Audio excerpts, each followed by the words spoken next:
స్పందన ఏం లేదు. ఆయన చాలా చెప్పేశారు. ఇంకా అంతకుమించి చెప్తే వాళ్ళకి బోరు కొడుతుంది. ఒక్క మాట మాత్రం చెప్తానన్నా, స్త్రీలను వాళ్ళ గొంతు మూసేయటం, వాళ్ళ నోరు నొక్కేయటం అనేది ఈరోజు ఎవరైతే చేస్తున్నారో వాళ్ళు చాలా తప్పు చేస్తున్నారని నాకు అనిపిస్తుంది. ఎందుకు అనిపిస్తుంది అంటే, ఇందాక కూడా నేను ఒక మెసేజ్ చెప్పాను. ఆ మెసేజ్లో నేను మాట్లాడుతూ, ఇక్కడ బాప్తిస్మం పొంది మీ భర్త బాప్తిస్మం పొందకుండా ఇక్కడికి వచ్చిన వాళ్ళు ఎవరైనా ఉన్నారా అంటే చాలామంది ఉన్నామని చెప్పారు. బేసిక్గా సంఘాల్లో స్త్రీలు ఎక్కువ ఉంటారు. వాళ్ళ ఇళ్లలో వాళ్ళ భర్తలు మారు మనసు పొందిన వాళ్ళు ఉండరు, వీళ్ళే మారు మనసు పొందిన వాళ్ళు ఉంటారు. వాళ్ళకి పిల్లలు ఉంటారు. పిల్లల్లో అందరూ ఆడపిల్లలు ఉంటారు, మగపిల్లలు ఉంటారు. వాళ్ళు పురుషులే.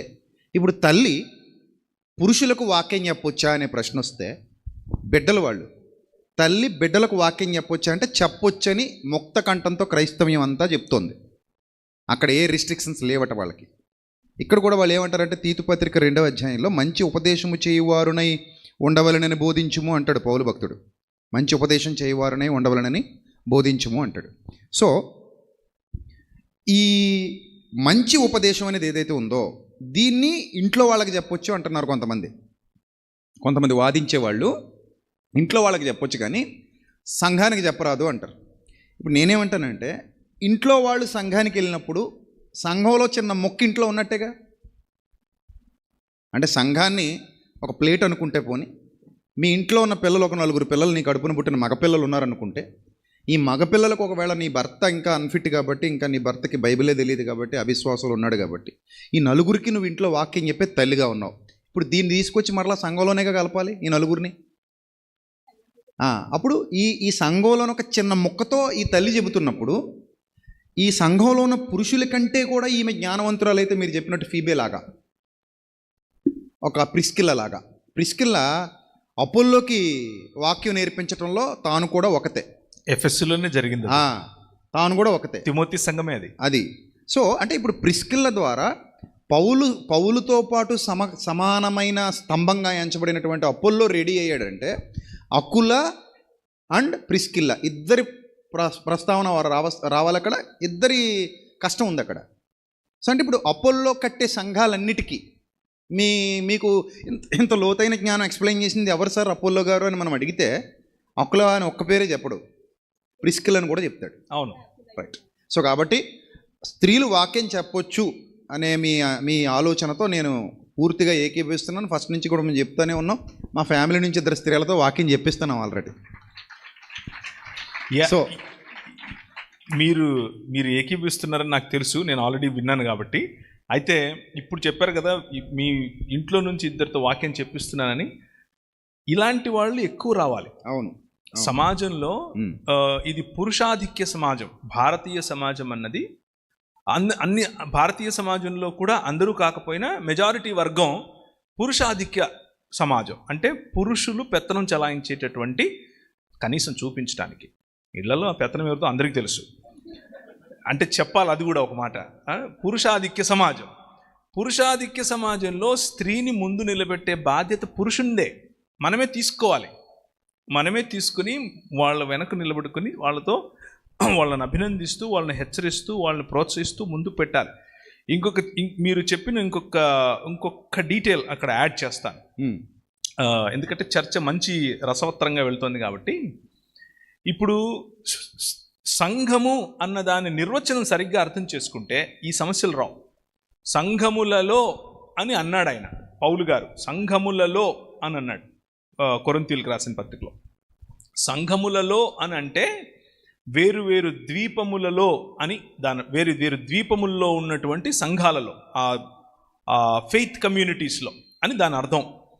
అన్ని చోట్ల కూడా బ్లాంకెట్ స్టేట్మెంట్ ఇది అని తీసుకునే ప్రయత్నం చేస్తున్నారు. కానీ వీటన్నిటినీ ముడివేసేటటువంటి సంస్కృతి ఒకటే.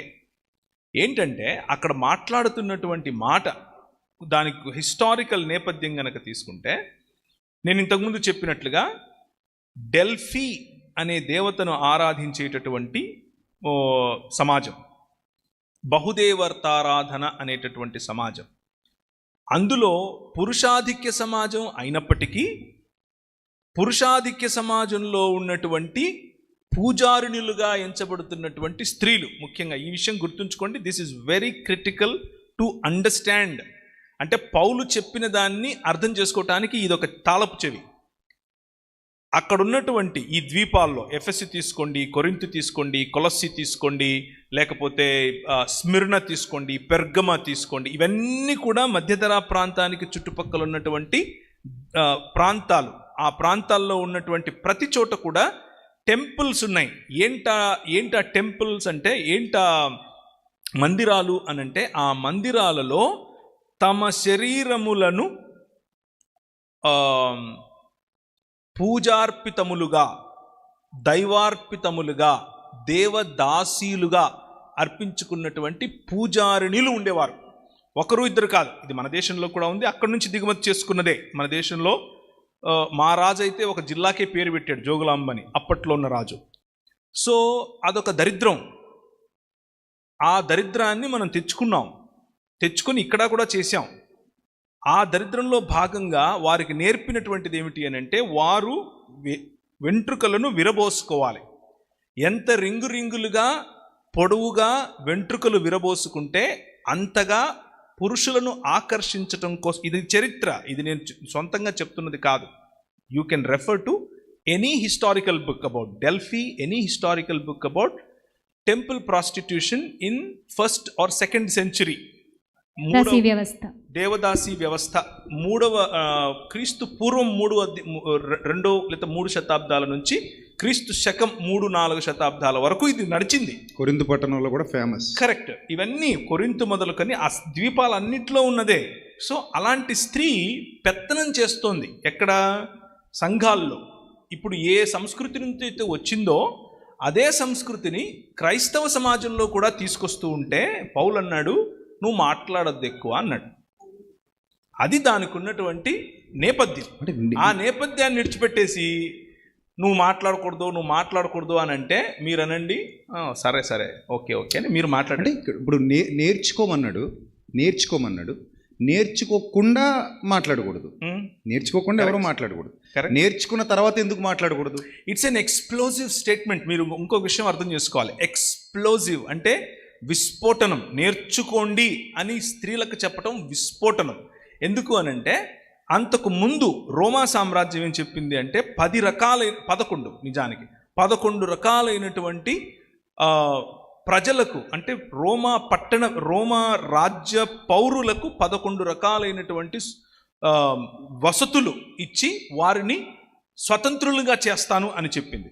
గ్రీకులు అదే చెప్పారు, కానీ వాళ్ళ నంబర్ వేరు. వీళ్ళెవరూ కూడా స్త్రీకి అది ఇవ్వలేదు.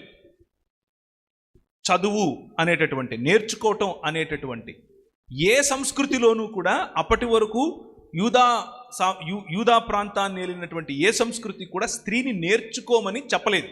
కానీ మన ప్రభు అయిన యేసుక్రీస్తు మరియను నువ్వు కరెక్ట్గా ఎన్నుకున్నావు, కూర్చొని నేర్చుకో అని చెప్పిన తర్వాత, మార్తతో ఆ మాట చెప్పిన తర్వాత, షలోమిని నిలబెట్టిన తర్వాత, తన సొంత తల్లి అయినటువంటి మరియను నిలబెట్టిన తర్వాత, మగ్దలేనే మరియను ఆశీర్వదించిన తర్వాత, ఈ పరంపర, ఈ ఆలోచన విధానం పౌలు వరకు సోకింది. పౌలు అంటున్నాడు నేర్చుకోండి అని అంటున్నాడు. ఎందుకు నేర్చుకుంటారు? ఇంట్లో పోయి రొట్టెలు ఎత్తుకోవటానికా? కాదు, చెప్పటానికే. ఎందుకు నేర్చుకుంటారు? నేర్చుకున్న వాళ్ళు చెప్పాలి, చెప్పటానికే నేర్చుకుంటారు. అన్న, నేను ఒక మాట అడగదా అనుకుంటున్నాను, అడ్డొస్తున్నాను. ఇంట తమ భర్తలను అడిగి నేర్చుకునే వెళ్ళను అన్నాడు.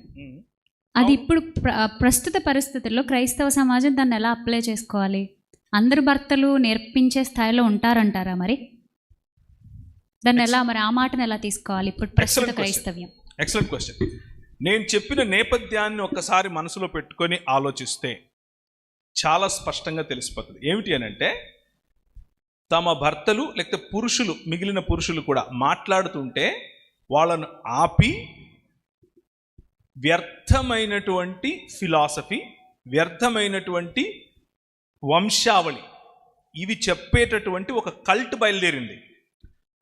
ఆ కల్ట్ తెలుసుకోకుండానే, నేర్చుకోకుండానే, లా గురించి తెలీదు, క్రీస్తు గురించి తెలీదు, సంఘము గురించి తెలీదు, కానీ లబలబలబలబల వాగాలి.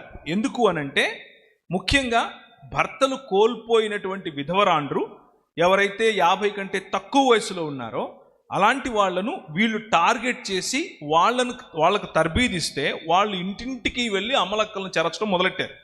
ఆ అమలక్కలు వచ్చి సంఘాల్లో మిగిలిన వాళ్ళు ఎవరిని మాట్లాడనివ్వకుండా వీళ్ళే మాట్లాడుతున్నారు. అప్పుడు చెప్పిన మాట ఏంటి అని అంటే, నువ్వు ఆగమ్మా, ఇంటికి వెళ్ళి మీ భర్తల దగ్గర నేర్చుకో అని చెప్పాడు.